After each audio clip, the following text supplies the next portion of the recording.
राजा और रानी की कहानी। एक समय की बात है, एक विशाल और समृद्ध राज्य था जिसका नाम सुरम्य नगर था। इस राज्य पर राजा आदित्य सिंह और रानी अवनी सिंह का शासन था। राजा आदित्य एक न्यायप्रिय और दूरदर्शी शासक थे और रानी अवनी उनकी सबसे बड़ी प्रेरणा और साथी थी।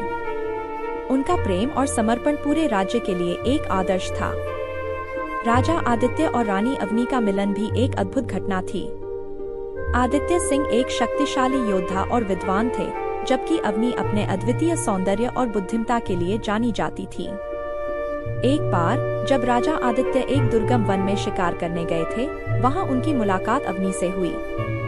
अवनी उस वन में अपने परिवार के साथ रहती थी और वन के जीव जंतुओं की रक्षा करती थी। उनकी मुलाकात में ही आदित्य ने अवनी की वीरता और सहानुभूति को पहचाना और उनका दिल अवनी के प्रति आकर्षित हो गया। कुछ समय बाद राजा आदित्य ने अवनी से विवाह का प्रस्ताव रखा। अवनी ने उनकी सच्चाई और निष्ठा को समझते हुए इस प्रस्ताव को स्वीकार किया। उनका विवाह राज्य भर में धूमधाम से मनाया गया और रानी अवनी सिंह राज्य की नई रानी बन गई। उनके मिलन से राज्य के लोगों में खुशी की लहर दौड़ गई।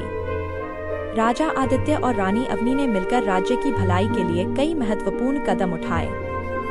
राजा आदित्य ने राज्य में न्याय व्यवस्था को मजबूत किया और शिक्षा को बढ़ावा दिया। रानी अवनी ने महिलाओं के उत्थान के लिए कई योजनाएं शुरू की और पर्यावरण संरक्षण पर जोर दिया। उनके शासनकाल में सुरम्य नगर एक आदर्श राज्य बन गया, जहां हर कोई सुखी और संतुष्ट था। एक दिन राज्य में एक बड़ी समस्या आई। पड़ोसी राज्य ने सुरम्य नगर पर आक्रमण कर दिया। राजा आदित्य ने अपने सेना के साथ युद्ध का नेतृत्व किया, लेकिन शत्रु की सेना बहुत शक्तिशाली थी।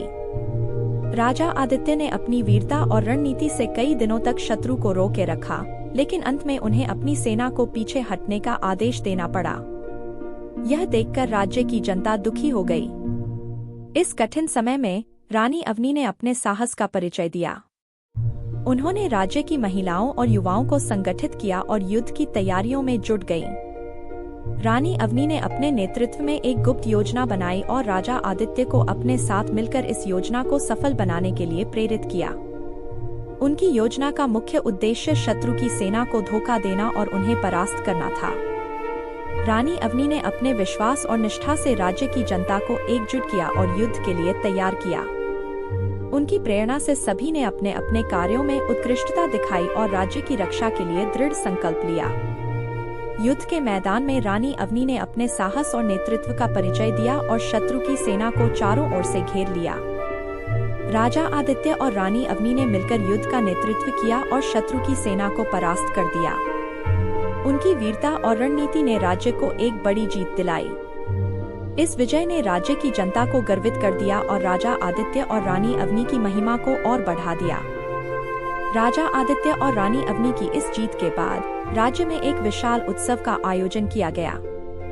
इस उत्सव में सभी ने उनकी वीरता और निष्ठा का गुणगान किया।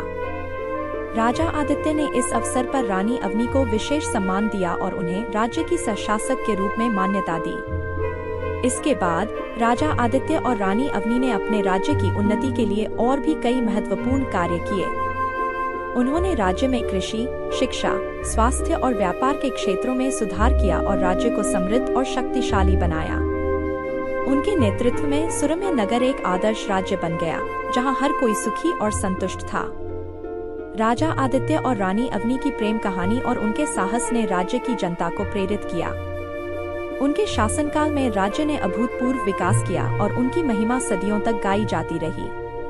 उनके प्रेम और निष्ठा की कहानी एक मिसाल बन गई और उन्होंने यह साबित कर दिया कि सच्चा प्रेम और निष्ठा किसी भी कठिनाई को पार कर सकती है और जीवन में सच्ची सफलता प्राप्त कर सकती है। राजा आदित्य और रानी अवनी की इस अद्वितीय प्रेम कहानी ने सभी को यह सिखाया कि सच्चा प्रेम और समर्पण किसी भी कठिनाई को पार कर सकता है और जीवन में सच्ची खुशी और सफलता प्राप्त कर सकता है। उनका जीवन एक प्रेरणा बन गया और उनकी कहानी सदियों तक लोगों के दिलों में जीवित रही।